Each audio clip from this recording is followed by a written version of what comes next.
आज की वीडियो में हम आपको सुनाने जा रहे हैं बैसाख महीने में सुनी जाने वाली बांदरी की कहानी। एक राजा जो रोज सुबह उठकर गंगा जी नहाने जाता था। राजा ने सबको ये बोल रखा था कि मेरे से पहले कोई गंगा जी में नहीं नहाएगा। एक बांदरी थी जो राजा से पहले नहा लेती थी। जब राजा नहाने जाता तो उसको पानी हिलता हुआ दिखाई देता। जब राजा को इस बात पर शंका हुई कोई मेरे से पहले नहाता है तो राजा ने वहां पर पहरा बिठा दिया। गंगा किनारे एक पहाड़ी थी जहां पर वो बांदरी बैठी रहती थी। राजा के नहाने से पहले ही वो नहाकर पहाड़ी पर बैठ जाती थी। ऐसे में ही नहाते नहाते पूरा बैसाख का महीना बीत गया। एक दिन उस बांदरी को नहाते हुए सिपाहियों ने देख लिया और पकड़कर राजा के पास ले गए। राजा का ये प्रण था कि अगर कोई औरत मेरे से पहले नहाएगी तो उससे मैं विवाह कर लूँगा। राजा ने बांदरी से विवाह कर लिया। बैसाख महीने के पुण्य से बांदरी के गर्भ लग गया। पूरा 9 महीना होने को आया। तब बांदरी राजा से पूछा कि जब मेरा बच्चा होने का समय आएगा तो मैं क्या करूंगी। तब राजा ने महल में टल्ली बांध दी और बोला कि जब तुम्हारे दर्द उठे तो इस टल्ली को बजा देना, फिर मैं आकर बंदोबस्त कर दूंगा। राजा के और भी रानियां थी जिनके बच्चा नहीं था। बांदरी के बच्चा होने वाला है ये बात उनको जला रही थी। टल्ली बंधी हुई देखकर उन्होंने पूछा ये टल्ली क्यों बांध रखी है। तब बांदरी ने बोला कि जब मेरे बच्चा होने वाला होगा तब राजा को बुलाने के लिए टल्ली बांधी है। तब रानियां बोली कि एक बार टल्ली बजाकर तो देखो कि राजा आते हैं या नहीं। बांदरी ने टल्ली बजाई और राजा आ गए। जब राजा ने आकर पूछा कि टल्ली क्यों बजाई तो बांदरी बोली इन रानियों ने मुझसे कहा था कि एक बार टल्ली बजाकर देखो कि राजा जी आते हैं या नहीं आते। तब राजा बोला कि दोबारा ऐसे मत बजाना। थोड़े दिन बाद जब बांदरी के बच्चा होने वाला था तो बांदर ने खूब टल्ली बजाई पर राजा नहीं आए। जब बांदर ने रानियों से पूछा कि अब क्या होगा, मैं बच्चे को जन्म कैसे दूं। तब रानियों ने बांदरी से कहा कि आंखों पर तो पट्टी बांध ले और नीचे मुँह कर ले। बांदरी के बैसाख नहाने से बहुत ही सुंदर लड़का हुआ। जब रानियों ने यह देखा कि बहुत सुंदर लड़का हुआ है तो रानियों ने दासी से कहा कि इस बच्चे को नदी में डुबोकर आ जाओ और बांदरी के पास पत्थर रख दो और राजा को बोल दो कि बांदरी को पत्थर हुआ है। राजा ने इस बात को सुनकर अपने मन में संतोष कर लिया कि और रानियों की तरह इसको बच्चा कैसे हो सकता है, ये तो बांदरी है। उधर उस दासी से बच्चा नदी में फेंका नहीं गया। वो उस बच्चे को वहां पर काम कर रहे कुमार के बर्तन में रखकर आ गई। जब कुमार ने किसी बच्चे की रोने की आवाज़ सुनी तो उन्होंने वहां जाकर देखा तो बच्चा था।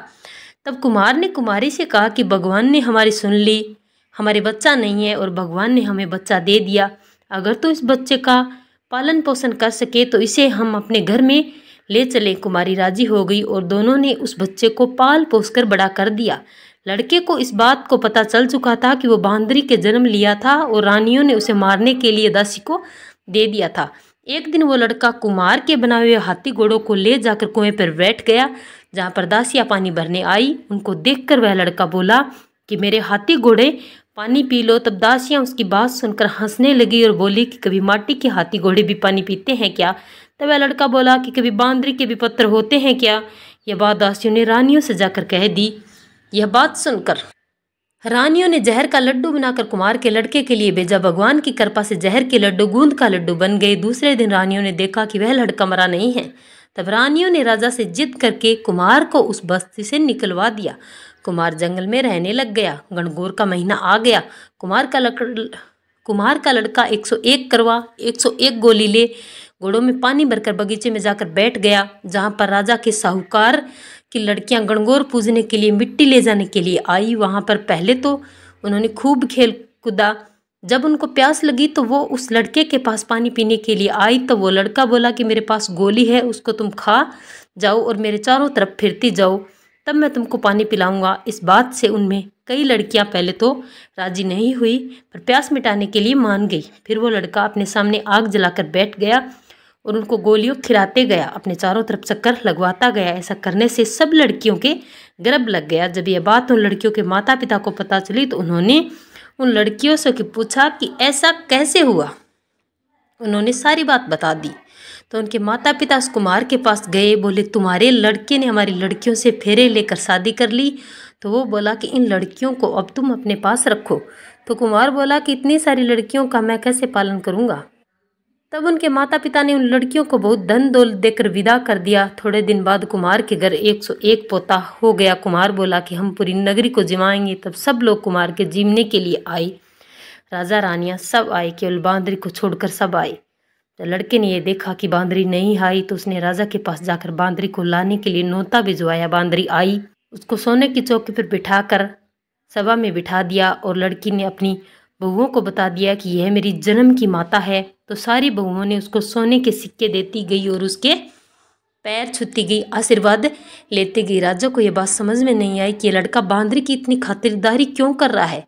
रानियों की यह बात समझ में आ गई कि यह बांदरी का लड़का है। राजा ने सबसे बोला कि मेरा तो अपमान हो गया, मैं यहाँ से जा रहा हूँ। तब लड़के ने राजा को रोका और बोला कि आप क्यों जा रहे हैं। तो राजा ने लड़के से पूछा कि तू बांदरी की इतनी खातिरदारी क्यों कर रहा है।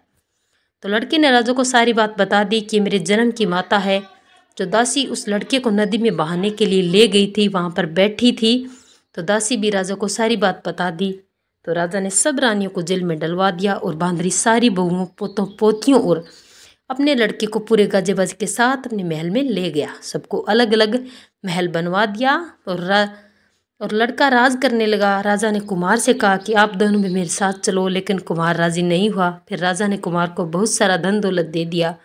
तब सभी लोग बोलते कि बैसाख में नहाने से बहुत पुण्य मिलता है। जैसे बांदरी बैसाख नहाई, राजा को राज मिला, उसी तरह आपको भी भगवान सुख संपत्ति दे। और चलिए अब सुनते हैं बैसाख के महीने में सुनी जाने वाली गणेश जी की कहानी।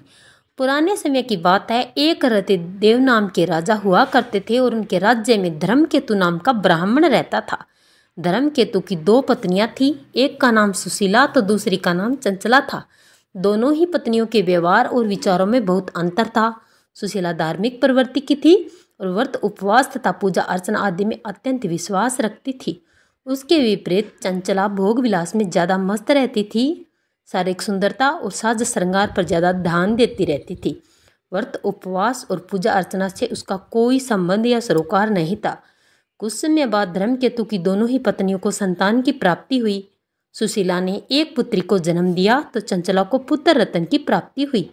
इसके बाद चंचला ने सुशीला से कहना आरंभ किया कि सुशीला, तूने इतने व्रत उपवास किए और इतना शरीर तक सुखा लिया, फिर भी तुझे लड़की हुई। मैंने कोई व्रत उपवास नहीं रखा और ना ही पूजा अर्चना की, फिर भी मुझे लड़का हुआ है। कुछ समय तक तो सुशीला सुनती रही, लेकिन जब उसके लिए सुनना असहनीय हो गया तो उसने गणेश जी की पूजा अर्चना की। गणेश जी प्रसन्न हुए। तब उसकी कृपा से सुशीला की पुत्री के मुँह से बहुमूल्य मोती मूंगे निकलने लगे। उसने एक रूपमान पुत्र को भी जन्म दिया। सुशीला का बदला भाग्य देखकर चंचला को ईर्ष्या होने लगी और उसने सुशीला की बेटी को कुएं में गिरा दिया। लेकिन सुशीला पर तो गणेश जी की कृपा थी, इसीलिए उसकी बेटी का बाल भी बांका नहीं हुआ। इस तरह से बैसाख माह की कथा यही संपन्न होती है। हे गणेश जी महाराज, जैसे आपने सुशीला को दिया वैसे ही आप सबको दें।